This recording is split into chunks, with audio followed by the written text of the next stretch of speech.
Hello ಸ್ನೇಹಿತರೆ, ಇವತ್ತು ನಾವು ಇನ್ಸ್ಟಂಟಾಗಿ 10 ನಿಮಿಷದಲ್ಲಿ ಇಡ್ಲಿ ಹಾಗೆ ಚಟ್ನಿ ಮಾಡೋದು ಹೇಗೆ ಅಂತ ನೋಡಿ. ಈ ಇಡ್ಲಿ ಸಾಫ್ಟ್ ಆಗಿ ಸ್ಪಾಂಜಿ ಟೈಪು ತುಂಬ ಚೆನ್ನಾಗಿ ಬರುತ್ತೆ. ಒಂದು ಸಾರಿ ಟ್ರೈ ಮಾಡಿ, ಪದೇ ಪದೇ ಮನೆಯಲ್ಲಿ ಮಾಡ್ಕೋತೀರಾ. ಇಂದು ಮಹಿಳೆಯರಿಗೆ ಇವತ್ತೇನು ಟಿಫನ್ ಮಾಡೋದು, ನಾಳೆ ಏನು ಟಿಫನ್ ಮಾಡೋದು ಅಂತಲೇ ಯೋಚನೆ ಆಗೋಗ್ಬಿಟ್ಟಿರುತ್ತೆ. ನೋಡಿ, ಈ ಥರ ನೋಡಿ ಎಷ್ಟು ಸಾಫ್ಟಾಗಿ ಇಡ್ಲಿ ಬರುತ್ತೆ ಅಂತ. ಇದು ಕೇವಲ 10 ನಿಮಿಷದಲ್ಲಿ ಮನೆಯಲ್ಲಿ ಈಸಿಯಾಗಿ ಇನ್ಸ್ಟಂಟಾಗಿ ಇಡ್ಲಿ ಹಾಗೆ ಚಟ್ನಿ ಕೂಡ ತುಂಬಾ ಸುಲಭವಾಗಿ ಮಾಡ್ಕೋಬೋದು. ಅಥವಾ ಸಾಯಂಕಾಲ ಮಕ್ಕಳು ತಿನ್ನಲಿಕ್ಕೆ ಅಂತ ಕೇಳಿದಾಗ ಇನ್ಸ್ಟಂಟಾಗಿ 10 ನಿಮಿಷದಲ್ಲಿ ಪಟ ಪಟ ಅಂತ ಇಡ್ಲಿ ಮಾಡಿಕೊಟ್ರೆ ತುಂಬಾ ಹೆಲ್ತಿಗೂ ಕೂಡ ಒಳ್ಳೆಯದು ಮಕ್ಕಳಿಗೆ ಇಡ್ಲಿ. ನೋಡಿ ಯಾವ ಥರ ಮಾಡೋದು ಅಂತ ನೋಡೋಣ ಬನ್ನಿ ಈಗ. ಹಾಗೆ ನೀವಿನ್ನೂ ನಮ್ಮ ಚಾನಲ್ನ ಸಬ್ಸ್ಕ್ರೈಬ್ ಮಾಡದೆ ನೋಡ್ತಾ ಇದ್ದರೆ ಸಬ್ಸ್ಕ್ರೈಬ್ ಕೂಡ ಮಾಡ್ಕೊಂಡು ನೋಡಿ. ಇವತ್ತು ನಾನಿಲ್ಲಿ ಬಾಂಬೆ ರವಾನ ತೊಗೋತಾ ಇದ್ದೀನಿ ಇಡ್ಲಿ ಮಾಡೋಕ್ಕೆ ಅಂತ. ನೀವು ಬೇಕಾದರೆ ಇಡ್ಲಿ ರವೆ ಇರುತ್ತೆ ಅಲ್ವಾ, ಅದನ್ನೇ ಕೂಡ ಅದರಲ್ಲೇನೂ ಕೂಡ ಮಾಡ್ಕೋಬೋದು ಇಡ್ಲಿನ. ನಾನಿಲ್ಲಿ 2 ಅಂದರೆ ಕಪ್ ಅಳತೆಯಿಂದ, ನೀವು ಬೇಕಾದರೆ ನಿಮ್ಮ ಮನೆಯಲ್ಲಿ ಯಾವುದಾದ್ರೂ ಕಪ್ ಅಳತೆನ ಯೂಸ್ ಮಾಡ್ಕೋಬೋದು. ಅದೇ ಕಪ್ಪಿಂದ 2 ಅಳತೆಯಷ್ಟು ರವೆನ ಹಾಕ್ಕೋಬೇಕು. ಈ ಥರ ಇಡ್ಲಿ ರವೆನ ಕ್ಲೀನ್ ಮಾಡಿಕೊಂಡು ಇದನ್ನೇನು ವಾಶ್ ಮಾಡ್ಕೋಬೇಕು. ಒಂದು 2ರಿಂದ 3 ಸಾರಿ ಬೇಕಾದರೂ ಇಡ್ಲಿ ರವೆನ ವಾಶ್ ಮಾಡ್ಕೊಂಡು ಇಟ್ಕೊಳ್ಳಿ. ಈಗ ನೀವು ರವೆಗೆ ಯಾವ ಕಪ್ ತೊಗೊಂಡಿರ್ತೀರಲ್ಲ, ಅದೇ ಕಪ್ಪಿಂದ 1 ಕಪ್ ಆಗುವಷ್ಟು ಗಟ್ಟಿ ಮೊಸರನ್ನ ತೊಗೊಳ್ಳಿ. ಇದು ಬೇಕಾದರೆ ಹುಳಿ ಪರವಾಗಿಲ್ಲ, ಇಡ್ಲಿ ಕೂಡ ತುಂಬ ಚೆನ್ನಾಗಿ ಬರುತ್ತೆ ಟೇಸ್ಟು. ಈಗ ನೀವು ಕಪ್ ತೊಗೊಂಡಿರ್ತೀರಲ್ಲ, ಅದೇ ಕಪ್ ಫುಲ್ ಅಳತೆಯಿಂದ 1 ಕಪ್ ಆಗುವಷ್ಟು ಗಟ್ಟಿಯಾಗಿರೋಂಥ ಮೊಸರನ್ನ ತಗೊಳ್ಳಿ. ಈಗ ಇದನ್ನು ಕೂಡ ರವೆಗೆ ಹಾಕೋತಾ ಇದ್ದೀನಿ.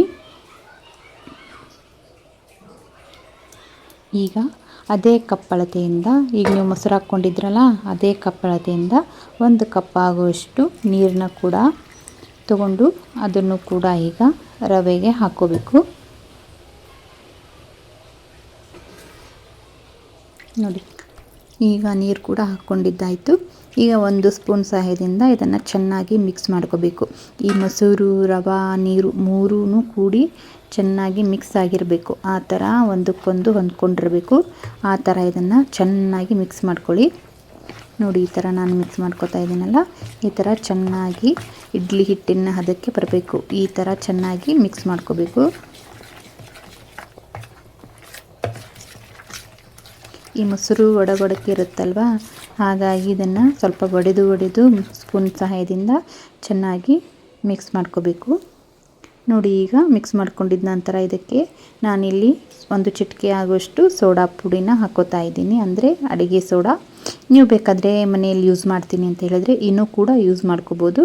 ನಾನಿಲ್ಲಿ ಇನ್ನೂ ಯೂಸ್ ಮಾಡ್ತಾಯಿಲ್ಲ, ಬೇಕಿಂಗ್ ಸೋಡಾ ಅಷ್ಟೇ ಯೂಸ್ ಮಾಡ್ತಾಯಿದ್ದೀನಿ. ಹಾಗೆ ರುಚಿಗೆ ತಕ್ಕಷ್ಟು ಉಪ್ಪು ಮತ್ತು ಇದನ್ನ ಹಿಟ್ಟನ್ನು ಚೆನ್ನಾಗಿ ಮಿಕ್ಸ್ ಮಾಡ್ಕೊಳ್ಳಿ. ಈ ಥರ ಚೆನ್ನಾಗಿ ಮತ್ತು ಉಪ್ಪೆಲ್ಲಕ್ಕೂ ಮಿಕ್ಸ್ ಆಗಿರಬೇಕು. ಆ ಥರ ಸ್ಪೂನ್ಲಿಂದ ಚೆನ್ನಾಗಿ ಈ ಥರ ಮಿಕ್ಸ್ ಮಾಡ್ಕೊಳ್ಳಿ. ಈ ಥರ ಮಿಕ್ಸ್ ಮಾಡ್ಕೊಂಡ ನಂತರ ಇದನ್ನು ಎಕ್ಸ್ಟ್ರಾ ಮತ್ತೇನು ನೀರನ್ನ ಆ್ಯಡ್ ಮಾಡ್ಕೋಬೇಡಿ. ಈಗ ಇದಕ್ಕೆ ಎಷ್ಟು ಹದ ಬಂದಿರುತ್ತೆ ಅಲ್ವಾ, ಅಷ್ಟೇ ಹದದಲ್ಲಿ ಕೂಡ ಚೆನ್ನಾಗಿ ಮಿಕ್ಸ್ ಮಾಡಿಕೊಂಡು ಒಂದು ಪ್ಲೇಟ್ನ ಕ್ಲೋಸ್ ಮಾಡಿ 10 ನಿಮಿಷ ಅಷ್ಟೇ ನೆನೆಯಲಿಕ್ಕೆ ಬಿಟ್ಬಿಡಿ ಇದನ್ನು. ಅದೇ ಟೈಮಲ್ಲಿ ನೀವೀಗ ಚಟ್ನಿ ಕೂಡ ಮಾಡ್ಕೋಬೋದು. ನಾನಿಲ್ಲಿ ಶೇಂಗಾ ಚಟ್ನಿ ಮಾಡ್ಕೋತಾ ಇದ್ದೀನಿ ಇಡ್ಲಿ ಜೊತೆ. ನೀವು ಬೇಕಾದರೆ ತೆಂಗಿನಕಾಯಿ ಇರುತ್ತೆ ಅಲ್ವಾ, ಅದೇ ಚಟ್ನಿ ಮಾಡ್ಕೋತಿದ್ರೆ ಅದು ಕೂಡ ಚಟ್ನಿ ಮಾಡ್ಕೊಳ್ಳಿ. ನಾನಿವತ್ತು ಈಸಿಯಾಗಿ ಇಲ್ಲಿ ಶೇಂಗಾನ ಒಂದು ಮೀಡಿಯಂ ಫ್ಲೇಮ್ನಲ್ಲಿ ಚೆನ್ನಾಗಿ ಹುರ್ಕೋತಾ ಇದ್ದೀನಿ. ಹುರಿದು ಸಿಪ್ಪೆ ತೆಗೆದ ನಂತರ ಇದಕ್ಕೆ ಒಂದು ಮಿಕ್ಸಿ ಜಾರಿಗೆ ಎಲ್ಲ ಹುರ್ಕೊಂಡಿರುವಂತ ಶೇಂಗಾನು ಕೂಡ ಹಾಕೋತಾ ಇದ್ದೀನಿ. ಈಗ ಇಲ್ಲಿ 3 ಎಸಳು ಆಗುವಷ್ಟು ಬೆಳ್ಳುಳ್ಳಿನ ಹಾಕೋತಾ ಇದ್ದೀನಿ. ಹಾಗೆ ನಮಗೆ ಖಾರ ಮೀಡಿಯಂ ಬೇಕಲ್ವಾ, ಹಾಗಾಗಿ ನಾನಿಲ್ಲಿ 2 ಮೆಣಸಿನ್ಕಾಯಿ ಕೂಡ ಹಾಕೋತಾ ಇದ್ದೀನಿ. ನಿಮಗೆ ಖಾರ ಎಷ್ಟು ಬೇಕೋ ಅಷ್ಟು ನೋಡ್ಕೊಂಡು ಖಾರನ ಹಾಕೊಳ್ಳಿ. ಹಾಗೆ ಇಲ್ಲಿ ಸ್ವಲ್ಪ ನಾನು ಕರಿಬೇವನ್ನ ಹಾಕೋತಾ ಇದ್ದೀನಿ. ಇದು ಕಣ್ಣಿಗೆ ಕೂಡ ಒಳ್ಳೆಯದಲ್ವಾ, ಹಾಗಾಗಿ ಸ್ವಲ್ಪ ಜಾಸ್ತಿನೇ ಹಾಕೊಳ್ಳಿ, ಮಕ್ಕಳು ಕೂಡ ಚೆನ್ನಾಗಿ ತಿಂತಾರೆ. ಹಾಗೆ ರುಚಿಗೆ ತಕ್ಕಷ್ಟು ಉಪ್ಪು, ಇದನ್ನೆಲ್ಲ ಕೂಡ ಹಾಕೊಂಡು ಸ್ವಲ್ಪ ನಿಮಗೆ ಚಟ್ನಿ ಯಾವ ಹದಕ್ಕೆ ಬೇಕೋ ಅಷ್ಟನ್ನ ನೀರನ್ನ ಹಾಕೊಳ್ಳಿ. ಇಲ್ಲಿ ಗಟ್ಟಿ ಬೇಕಾದ್ರೆ ಗಟ್ಟಿ ಅಥವಾ ತೆಳು ಬೇಕಾದ್ರೆ ತೆಳು, ಸ್ವಲ್ಪ ನೀರನ್ನ ಜಾಸ್ತಿ ಹಾಕೋಬಹುದು. ಹಾಗೆ ಇದನ್ನ ಈಗ ರುಬ್ಕೊಳ್ಳಿ. ಇದನ್ನ ಸ್ವಲ್ಪ ತರಿ ತರಿಯಾಗಿನೇ ರುಬ್ಬಿ ಫುಲ್ ಮಿಕ್ಸ್ ಮಾಡ್ಬಿಟ್ರೆ ಇದು ಟೇಸ್ಟ್ ಚೆನ್ನಾಗಿ ಬರಲ್ಲ. ಸ್ವಲ್ಪ ತರಿ ತರಿಯಾಗಿದ್ರೆ ಇಡ್ಲಿ ಜೊತೆ ತಿನ್ಲಿಕ್ಕೆ ಟೇಸ್ಟ್ ಕೂಡ ತುಂಬಾ ಚೆನ್ನಾಗಿ ಬರುತ್ತೆ. ನಾನು ಇವತ್ತು ಇಲ್ಲಿ ಮಕ್ಕಳಿಗೋಸ್ಕರ ಗಟ್ಟಿ ಚಟ್ನಿನ ರೆಡಿ ಮಾಡ್ಕೊತಾ ಇದ್ದೀನಿ. ನೋಡಿ ಈ ತರ ಈಗ ಚಟ್ನಿ ಕೂಡ ರೆಡಿ ಆಯ್ತು. ಈಗ ಇಡ್ಲಿ ಪಾತ್ರೆಗೆ ಸ್ವಲ್ಪ ನೀರನ್ನ ಬಿಸಿ ಮಾಡ್ಕೊಂಡು ಅದಕ್ಕೇನೆ ಅರ್ಧ ಹೋಳಷ್ಟು ಲಿಂಬೆಯನ್ನ ಕೂಡ ಕಟ್ ಮಾಡಿ ಹಾಕೊಂಡಿದೀನಿ. ನೋಡಿ ಈಗ ಯಾವ ತರ ಹಿಟ್ಟಾಗಿ ಆಗಿದೆ ಅಂತ. ನೋಡಿ ಇಡ್ಲಿ ಕನ್ಸಿಸ್ಟೆಂಟ್ ತುಂಬಾ ಚೆನ್ನಾಗಿ ಬಂದಿದೆ. ಇದನ್ನ ಸ್ವಲ್ಪನೇ ಮಿಕ್ಸ್ ಮಾಡ್ಕೊಳ್ಳಿ, ತುಂಬಾ ಮಿಕ್ಸ್ ಮಾಡ್ಕೊಳಕ್ ಹೋಗ್ಬೇಡಿ, ಇಲ್ಲ ಅಂದ್ರೆ ಇಡ್ಲಿ ಸಾಫ್ಟ್ ಆಗಿ ಬರಲ್ಲ. ಹಾಗಾಗಿ ಸ್ವಲ್ಪನೇ ಈ ತರ ಮಿಕ್ಸ್ ಮಾಡ್ಕೊಂಡು ಈಗ ಒಂದು ಇಡ್ಲಿ ಪ್ಲೇಟ್ಗೆ ಸ್ವಲ್ಪ ಎಲ್ಲಾ ಕಡೆನೂ ಚೆನ್ನಾಗಿ ಎಣ್ಣೆನ ಹಚ್ಕೊಳ್ಳಿ. ಈ ತರ ಎಣ್ಣೆನ ಹಚ್ಕೊಂಡಿದ ನಂತರ ನೀವು ಈಗ ಗ್ಯಾಸ್ನ ಆನ್ ಮಾಡ್ಕೊಂಡು ಇಡ್ಲಿ ಪಾತ್ರೆನಿಟ್ಟು ಬಿಸಿ ಮಾಡ್ಲಿಕ್ಕೆ ಇಟ್ಬಿಡಿ ನೀರ್ನ. ಈಗ ಇಲ್ಲಿ ಇಡ್ಲಿ ಪ್ಲೇಟ್ಗೆ ನಾನು ಎಲ್ಲಾ ಕಡೆನೂ ಎಣ್ಣೆನ ಸವರ್ತಾ ಇದ್ದೀನಿ.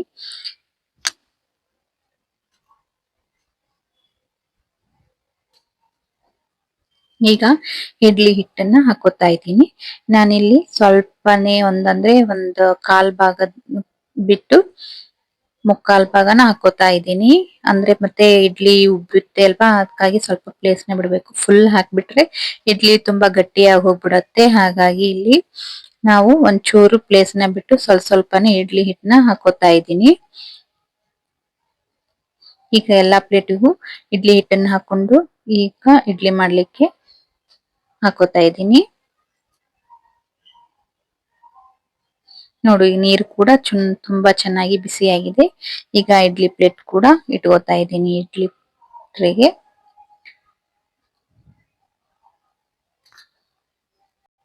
ಈಗ ಇಡ್ಲಿ ಪ್ಲೇಟ್ನ ಲಿಡ್ನ ಕ್ಲೋಸ್ ಮಾಡಿ ಒಂದು 10 ನಿಮಿಷ ಬೇಯಿಸ್ಕೊಂಡ್ರೆ, ಅಂದ್ರೆ ಮೀಡಿಯಂ ಉರಿಯಲ್ಲಿ ಬೇಯಿಸ್ಕೊಳ್ಳಿ.